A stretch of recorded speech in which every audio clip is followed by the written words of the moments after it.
Abrimos una nueva edición de Café Financiero con toda la información necesaria para manejar mejor nuestro dinero. Hoy vamos a brindar información muy importante para todas aquellas personas que compraron o que están por comprar un automóvil 0 kilómetro. ¿Cuáles son las compañías con los seguros más económicos para este tipo de vehículos? Vamos a repasar lo sucedido en los mercados de capitales y en el último bloque vamos a analizar las principales noticias económicas de la semana, hoy con la presencia del economista Ricardo Delgado. Quédate con nosotros, tras el siguiente intervalo vamos a retornar con todos estos temas y vamos a responder como siempre a todas tus preguntas.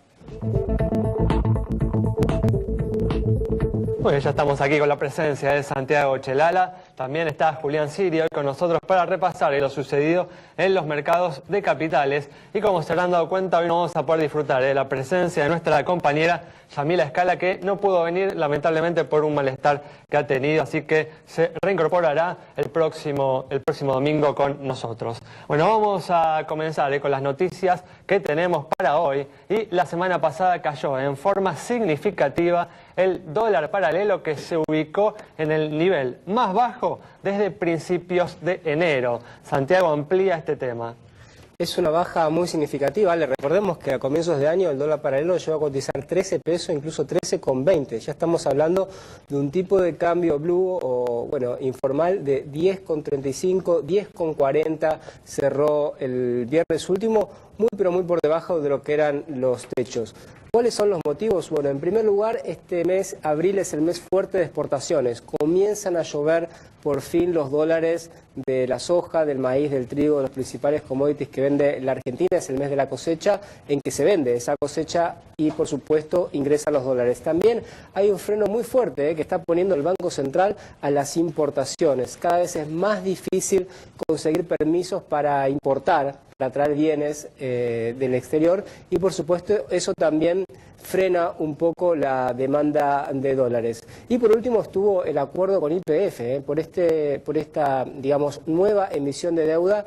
Van a ingresar y ya están ingresando cerca de 1.000 millones de dólares. Eso también representará un aliciente para las reservas internacionales, que están sumando 27.700 millones. También hubo una muy fuerte suba a las reservas internacionales en las últimas jornadas, particularmente en la última semana. Recordemos que perforaron el piso de 27.000 y que bueno, ya están en 27.700, una suba muy importante de las reservas. ¿Qué es lo que va a pasar? Bueno, hacia futuro está por verse, ¿no? El gobierno todavía opta por dejar planchado el tipo de cambio oficial en 8 pesos. Prácticamente no se mueve. Esto de alguna manera genera algún ruido porque sigue habiendo inflación, hay aumentos de salarios y ese tipo de cambio de 8 pesos también es el mismo que tenemos ya hace varios meses. Quizás sea el momento para dejarlo fluctuar un poco el tipo de cambio, para que haya algún margen de volatilidad, para que suba, para que baje y que no quede tan anclado en 8 pesos por mucho tiempo, porque después, cuando finalmente se empieza a mover, como seguramente lo hará,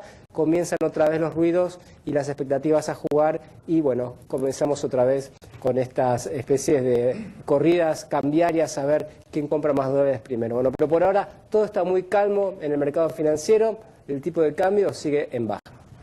Sí, como bien dice Santiago, ¿no? En la medida en la que el gobierno no enfrente y no avance en la solución del problema de la inflación, a la larga o a la corta, el dólar va a tender a subir en forma inevitable, ¿no?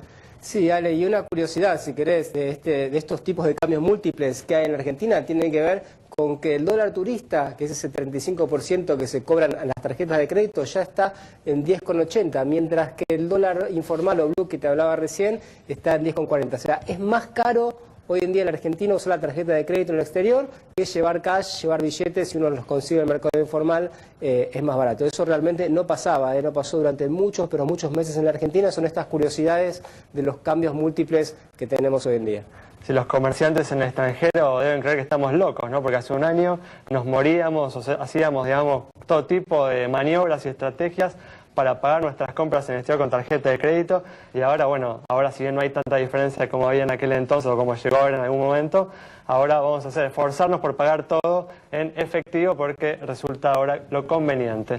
Bueno, vamos a seguir ahora con información para todas aquellas personas que han comprado un vehículo 0 kilómetros o están por hacerlo. Como dijimos, vamos a ver cuáles son las compañías con las coberturas, con los seguros más económicos para este tipo de vehículos. Como hacemos siempre, cotizamos esta cobertura para un vehículo en particular, en este caso un Peugeot 207 de 5 puertas. Vamos a ver justamente, vamos a comenzar viendo cuál es el costo de esta cobertura para un terceros completo en primer término, como se observa en la placa. Las compañías con los mejores precios son Provincia Seguros, 568, Rivadavia, 650, La Segunda, 683, Federación Patronal, 700, Sancor, 713.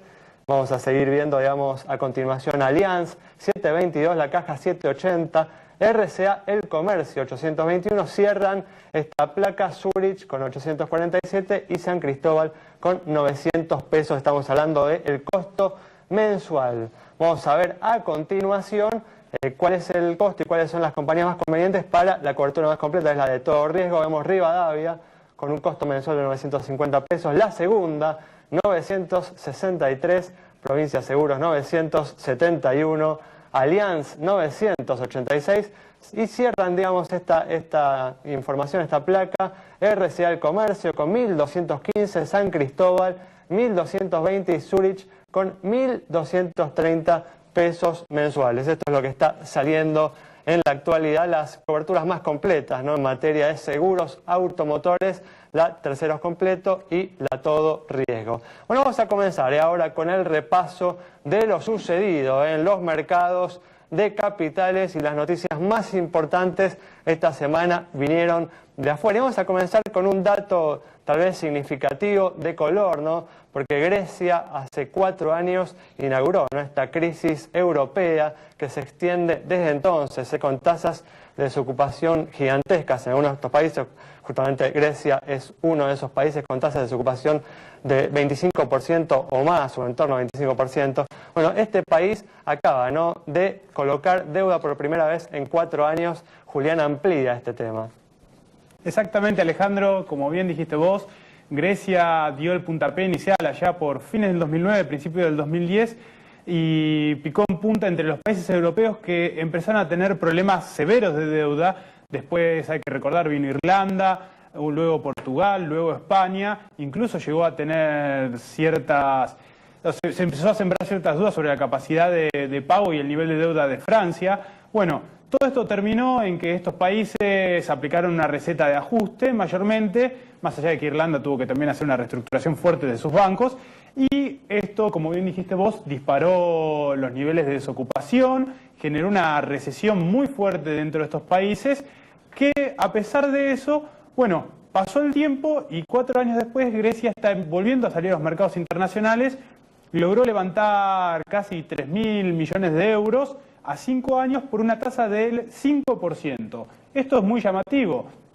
Poniéndolo en comparación, por ejemplo, YPF salió a los mercados internacionales a endeudarse en dólares a tasas del 9%, corregime si no es correcto. Es así, tal cual. En cambio, Grecia, con todos sus problemas estructurales y sus indicadores que no son del todo alentadores, logra endeudarse a una tasa sensiblemente más baja. Yo personalmente creo que acá entra un poco lo que se conoce como riesgo reputacional, que es importante, y más allá de que algunas veces uno entiende, no sé si entiende, pero no está de acuerdo con la postura del gobierno y tampoco está de acuerdo con la postura del FMI y de otros organismos multilaterales de crédito. Sin embargo, es importante tratar de amigarse con el mercado a la hora de ir a buscar los capitales. Si no, todo esto después se termina transformando en mayores tasas, y en este contexto en el cual los mercados de capitales están empezando a regresarse un poco, creo que toda baja en las tasas que se pueda conseguir es positivo. Pero bueno, más allá de eso, es un dato importante para el camino que está siguiendo Argentina con lo que va a venir. Le hace el arreglo con el Club de París, le hace el arreglo con los holdouts, todas esas medidas, de nuevo, en base a esta disposición de los inversores de invertir en activos riesgosos que rindan un poco más de tasa de interés de lo que son las libres de riesgo es positivo. Hay oportunidades entonces para que la Argentina justamente consiga, ¿no?, financiamiento de los mercados internacionales a costos razonables. Y eso lo puede ayudar al país a ir solucionando la situación en la que se encuentra. Bueno, vamos a cerrar este bloque. Quédense ahí, en instantes estamos de regreso.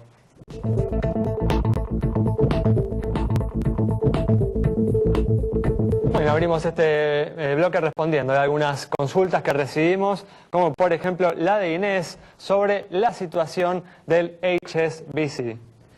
Un banco de capitales ingleses que hace pocas semanas sacó un informe muy favorable para la situación de Argentina en el mediano y largo plazo, especialmente hablando del futuro de las exportaciones argentinas. Vemos sus indicadores en pantalla, tiene un patrimonio de 4.920 millones de pesos, depósitos por 28.010 millones y acumula resultados positivos de 589 millones de pesos.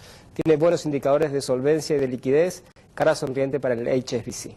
Bueno, cambiamos de tema y con las medidas que viene tomando el gobierno en los últimos meses a fin de reordenar la economía, como la devaluación, la suba de las tasas de interés, el recorte de los subsidios, ¿no?, a algunos servicios públicos como el gas y el agua, existe, ¿no?, la posibilidad de que la economía comience a enfriarse y aumente el nivel de desempleo en los próximos meses. Estefanía Daníbal dialogó con la gente en la calle sobre esta perspectiva.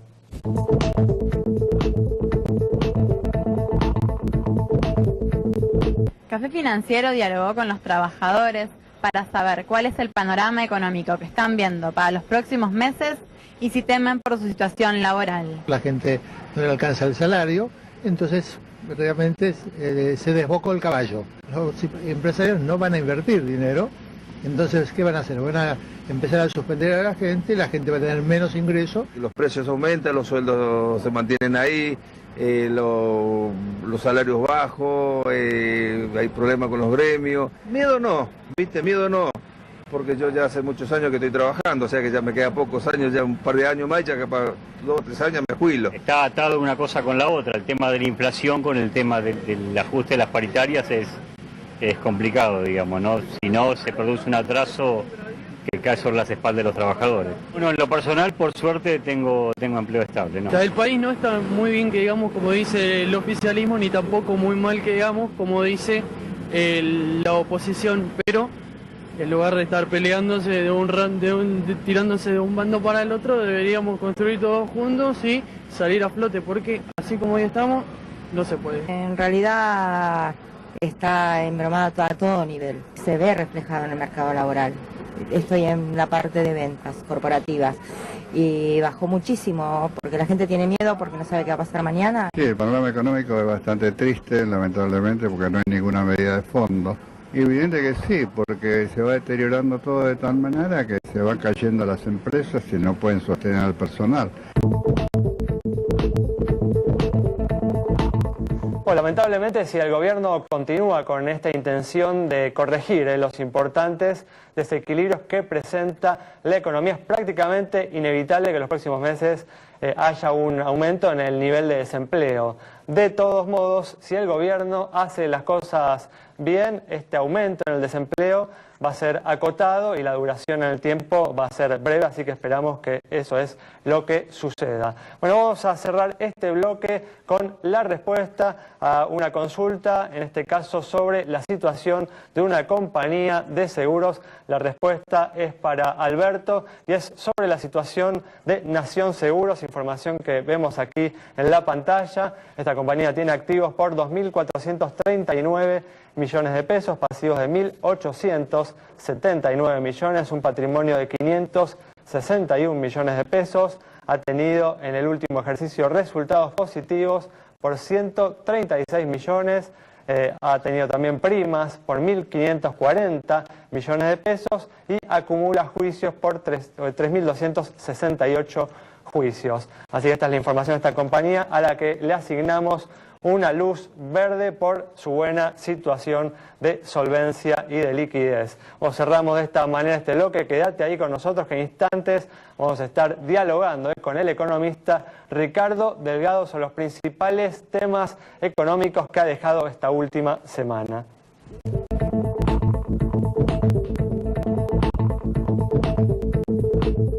Bien, ya estamos aquí con la presencia del economista Ricardo Delgado para analizar los hechos más destacados en los últimos 7 días en materia económica. ¿Qué tal, Ricardo? ¿Cómo andás? ¿Qué tal? ¿Cómo les va? Gracias por venir. Por favor, gusto. Una semana tranquila en el ámbito cambiario, como dijimos en el primer bloque. El dólar paralelo cayó a lo largo de la semana a sus niveles mínimos desde principios de enero, y también el Banco Central continúa después de varias semanas recuperando las reservas internacionales, que en lo que va de abril subieron 600 millones de dólares. Bueno, Ricardo, ¿cómo ves esta situación en el mercado cambiario? ¿Crees que es algo que se va a mantener en el tiempo o crees que es una situación temporal? A ver, yo creo que este segundo trimestre que empezó hace unos días va a ser el mejor trimestre cambiario del año y en consecuencia probablemente también el mejor trimestre del año de la economía argentina, ¿no? Porque claramente esta economía sigue estando en restricción externa, quiero decir, no tiene todos los dólares suficientes para poder funcionar de manera adecuada, y esto de alguna manera, obviamente con el aporte de la buena cosecha que seguramente vamos a tener de soja, un aumento importante en cantidades, aumento importante en precios y además la devaluación. O sea, hay 3 elementos que hacen que el productor sojero hoy tenga más incentivos.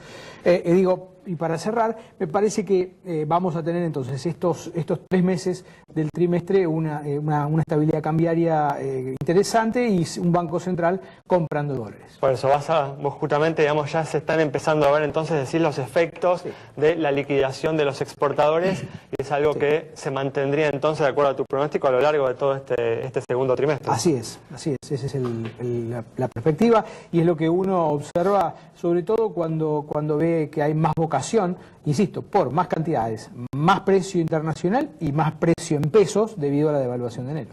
¿Crees que entonces el gobierno va a mantener el dólar oficial en estos niveles y después, cuando pase este periodo, va a comenzar el ajuste, o al gobierno por ahí no le convendría, como dijo Santiago, bueno, estaba justamente cuando lo dijo hace un rato, el gobierno no tendría que empezar ahora justamente a mover el dólar, justamente teniendo en cuenta que los aumentos salariales del 30% se van a sentir, ¿no?, en todos los sectores exportadores, ¿no?, y en los sectores que sustituyen importaciones, ¿no? Sí, a ver, me parece que corremos el riesgo de que el gobierno haga exactamente lo contrario, y es que intente planchar el dólar a estos niveles en una suerte de neoconvertibilidad a 8, más allá de justamente este trimestre.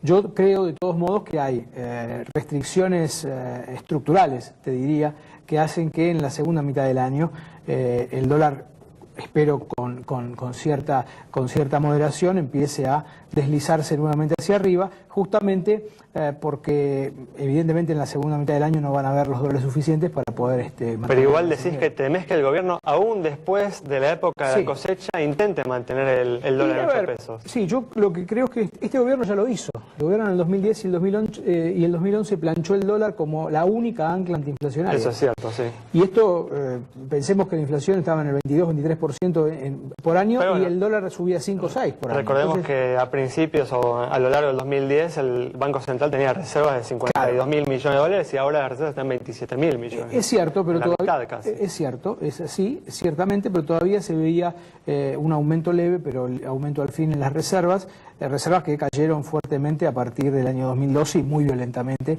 en el 2013. Me parece que sería un error que el gobierno intente usar de vuelta al dólar como ancla antiinflacionaria. Pero la verdad que viendo las perspectivas fiscales, sobre todo, uno no ve cuáles son las otras herramientas que tiene en materia antiinflacionaria. Ricardo, hay varios tipos de cambio que se están emparejando, que son el dólar turista, el de la tarjeta de crédito, el dólar para fugar capitales, el dólar blue, todo cerca de 10, digamos, ¿no?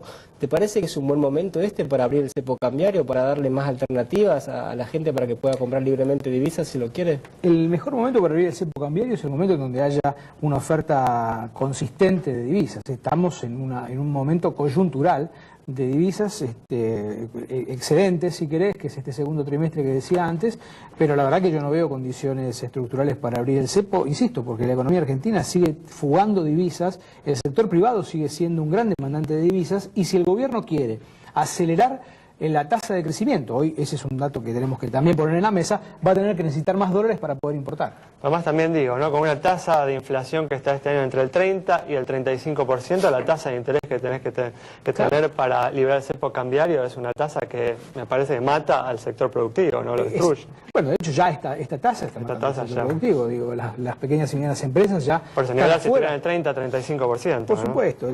A ver, me parece que algunas de estas ideas que han surgido, rumores en estos días, no tienen en cuenta el efecto de equilibrio general que hay que mirar cuando uno toma una decisión de este tipo. Por supuesto que el cepo es absolutamente negativo desde el punto de vista del funcionamiento de la economía. Ahora, la verdad que el gobierno se embretó tanto y ha generado tal escasez estructural de dólares que parece bastante poco probable que lo haga.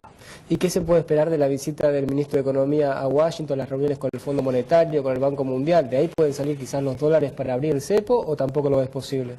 Yo no veo que por lo menos de los organismos venga un flujo importante de divisas. Lo que sí es cierto que se ve en los últimos, yo te diría, mes y medio, 2 meses, es un mayor interés de fondos de inversión internacionales, básicamente norteamericanos, y también algunos europeos, en posicionarse en activos argentinos, porque Argentina, digamos, comparado en términos regionales en particular, sigue siendo muy barata. Digo, los bonos argentinos rinden una tasa muy interesante, los activos reales de la Argentina están baratos. Entonces, eso puede suceder, pero no veo, insisto, que esto genere un cambio radical en materia de funcionamiento del sector externo. Vamos a seguir teniendo escasez de divisas y esa me parece que va a ser por lo menos la constante hasta fin de año.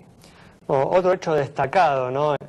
Indudablemente de la semana fue el paro general, ¿no? que llevaron adelante Hugo Moyano, ¿no? y Luis Barrionuevo, entre otros sindicalistas importantes. ¿Cómo ves, digamos, esta interpretación que han hecho, ¿no? algunos sectores del sindicalismo de la situación económica actual para justamente avanzar con una medida de este tipo, ¿no? Me parece que hay razones que tienen que ver con la pérdida de poder adquisitivo. La devaluación de enero ha generado que este año tengamos por primera vez en 10 años largos de gestión de gobierno kirchnerista una caída del salario real. Digo, esto hay que decirlo con todas las letras. El salario real va a caer este año. Pero reconozcamos que si se avanza, digamos, con la recomposición salarial del 30%, no va a ser una caída tan significativa, ¿no? Bueno, una caída de 5 o 6 puntos, ¿no? No sé, yo no... Sí, sería por ahí la mayor en la última década, pero es cierto que tampoco, digamos... No, pero fue la primera vez que vas a tener caída. O sea, este es un dato político no menor, digo. Vas a tener de este tipo de conflictos, no sé si de esta magnitud, pero conflictos sectoriales va a haber